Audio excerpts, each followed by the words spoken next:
10 times जब WWE superstars ने बचाया दूसरे सुपरस्टार्स को WWE रिंग में इंजर्ड होने से।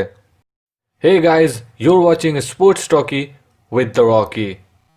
गाइज, WWE सुपरस्टार फंडांगो को तो आप लोग जानते ही होंगे। दरअसल 2013 में हुए रॉ के एक एपिसोड के दौरान फंडांगो और कोडी रोड्स एक दूसरे से भिड़ते हैं और ये मैच काफी देर तक चलता है। लेकिन इसी मैच के दौरान ही एक वक्त ऐसा आता है जब कोडी रोड्स टॉप रोप से फंडांगो को एक मून सॉल्ट मारने की कोशिश करते हैं, लेकिन वो चूक जाते हैं और जिसके बाद वो बुरी तरीके से सर के बल रिंग में गिरने ही वाले होते हैं कि तभी फंडांगो डाइव मार के उन्हें पकड़ लेते हैं और इंजर्ड होने से बचा लेते हैं। दोस्तों, आपको याद होगा कि साल 2013 में हुए समर स्लैम में जॉन सीना और डेनियल ब्रायन WWE चैंपियनशिप के लिए एक दूसरे से भिड़े थे और इस मैच में डेनियल ब्रायन ने जॉन सीना को हरा दिया था और WWE चैंपियन बन गए थे। लेकिन क्या आपको मालूम है कि डेनियल ब्रायन कभी भी WWE चैंपियनशिप नहीं जीत पाते अगर इस मैच में जॉन सीना ने उन्हें इंजर्ड होने से नहीं बचाया होता। जी हाँ दोस्तों, दरअसल इस मैच में एक वक्त ऐसा आता है जब डेनियल ब्रायन जॉन सीना को टॉप रोप से हरिकेन राना मारने की कोशिश करते हैं, लेकिन जॉन सीना इस मूव को काउंटर कर देते हैं और उसके बाद वो डेनियल ब्रायन को लेके टॉप रोप से नीचे उतर जाते हैं। बट जब वो उतर रहे होते हैं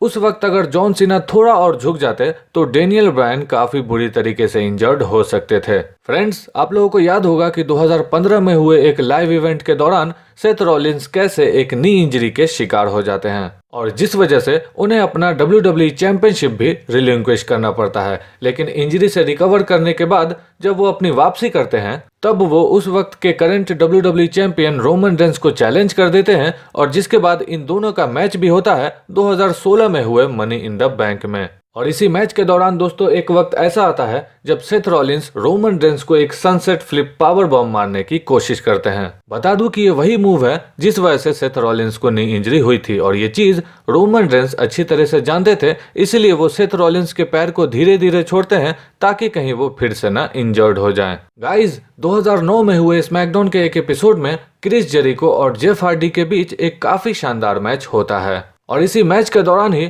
जब जेफ हार्डी क्रिस जेरिको को टॉप रोप से विस्पर इन द विंड मारने की कोशिश करते हैं तब उनका बैलेंस बिगड़ जाता है और वो गिरने ही वाले होते हैं कि तभी क्रिस जेरिको उन्हें बचा लेते हैं। दोस्तों, 2014 में हुए रॉ के एक एपिसोड के मेन इवेंट में रोमन रेंस और रैंडी ऑर्टन के बीच एक सिंगल्स मैच होता है, लेकिन इस मैच का अंत डिस्क्वालिफिकेशन के जरिए होता है क्योंकि रैंडी ऑर्टन की तरफ से अथॉरिटी भी इस मैच में इन्वॉल्व हो जाती है और जिसके बाद रैंडी ऑर्टन सोचते हैं कि क्यों ना सब मिलके रोमन रेंस को स्टील केज के अंदर मारे और जिस वजह से अथॉरिटी के कहने पर स्टील केज नीचे आ ही रहा होता है कि सेथ रॉलिंस रिंग में एक चेयर भी लाने की कोशिश करते हैं, लेकिन वो लेट हो जाते हैं और स्टील केज में लगे मेटल के बड़े से कील से बाल बाल बचते हैं। फ्रेंड्स, 2017 में हुए money in the bank pay per view में बैरन कॉर्बिन और डॉल्फ जिगलर के बीच एक काफी घमासान मुकाबला हुआ था जिसे WWE फैंस ने भी काफी ज्यादा एंजॉय किया था। लेकिन इसी मैच के दौरान ही एक वक्त ऐसा आता है जब डॉल्फ जिगलर दौड़ते हुए बैरन कॉर्बिन की तरफ जा रहे होते हैं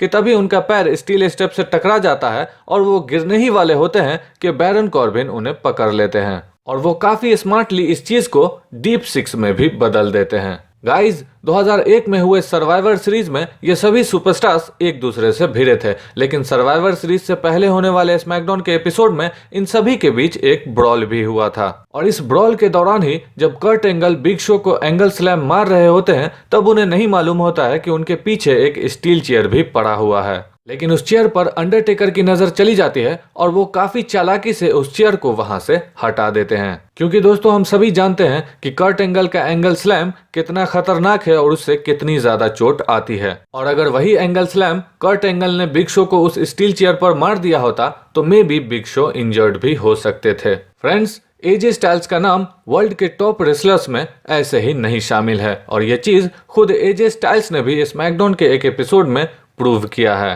दरअसल स्मैकडाउन में हुए एक मैच के दौरान जब एजे स्टाइल्स और जेम्स एलवर्थ एक दूसरे के आमने सामने भिड़ते हैं तो एजे स्टाइल्स जेम्स एलवर्थ को अपना फिनिशर स्टाइल्स क्लैश लगाकर उस मैच को खत्म करने की कोशिश करते हैं और जैसे कि आपको पता ही होगा कि स्टाइल्स क्लैश मारने के वक्त जिस सुपरस्टार पे स्टाइल्स क्लैश लगाया जाता है उसे अपने गर्दन को पीछे की ओर करना होता है लेकिन यहाँ पर जेम्स एलवर्थ अपने गर्दन को पीछे करने के बजाय आगे कर लेते हैं और जिस चीज को वक्त रहते एजे स्टाइल्स देख लेते हैं, नहीं तो जेम्स एलवर्थ काफी बुरी तरीके से इंजर्ड हो सकते थे। दोस्तों 2016 में हुए WWE के पेपर व्यू पे बैक में रायबैक कलिस्टो को यूनाइटेड स्टेट्स चैंपियनशिप के लिए चैलेंज करते हैं। लेकिन इसी मैच के दौरान जब कलिस्टो एक हाई फ्लाइंग मूव परफॉर्म करने की कोशिश करते हैं तब उनसे एक गलती हो जाती है और वो रायबैक के जगह रिंग के एज पर गिरने वाले होते हैं। बट रायबैक वक्त रहते ही इस चीज को भांप लेते हैं और आगे बढ़कर कलिस्टो को हवा में ही पकड़ लेते हैं, क्योंकि अगर दोस्तों रायबैक ऐसा नहीं करते तो कलिस्टो काफी बुरी तरीके से इंजर्ड हो सकते थे